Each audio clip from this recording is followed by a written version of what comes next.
बदलापूर शहरातील सांडपाणी व्यवस्थापनाकरिता माननीय हायकोर्टनी कमिटी तयार केली आहे, हायकोर्ट कॉन्स्टिट्यूटेड कमिटी म्हणून, आणि त्याला जिल्हाधिकारी म्हणून त्यांना आदेश नेमलेला आहे आणि रिपोर्ट सबमिट करायला सांगितलेलं आहे. दर 15 दिवसाला बैठक घेण्याबाबत हायकोर्टने त्यामध्ये सूचना दिल्या आहेत आणि काही गोष्टी आणि इन्स्ट्रक्शन्स ज्या नगरपालिकेला दिले होते त्याच्या मॉनिटरिंगबाबत सूचना दिल्या आहेत. इथला जो सांडपाणी तयार होतो त्याच्यापैकी किती प्रोसेस होतो त्याबाबत आज माहिती घेतली. त्याच पद्धतीने इथे जे एक STP चालू आहे आणि 2 आता जे प्रपोज्ड आहेत त्यांचं काम पूर्णत्वास आलेलं आहे, तर त्यांच्या कार्यान्वित करण्याबाबत आणि त्यांच्या कॅपॅसिटीबाबत काही तपासणी केली.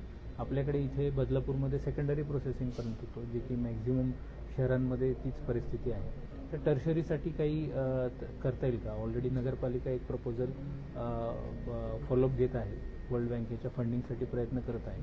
तर त्यामध्ये जे प्रशासकीय सहकार्य लागेल, पाठपुरावा लागेल, तर त्यासाठी सुद्धा माहिती घेतली आणि त्या पद्धतीचा आढावा आज इथे घेतला. अनधिकृत बांधकामांवरती जी आहे कारवाई होते आहे त्या संदर्भात काही महत्त्वपूर्ण माहिती देणार आहात? काही जे अनधिकृत बांधकाम होते त्यांचाही डिस्चार्ज ओपन गटरमध्ये जात होता, ही बाब हायकोर्टच्या निदर्शनामध्ये आली होती आणि नगरपालिकेने तशी कारवाई आता सुरू केली आहे. प्रोसेस फॉलो करून ती कारवाई नगरपालिका करेल.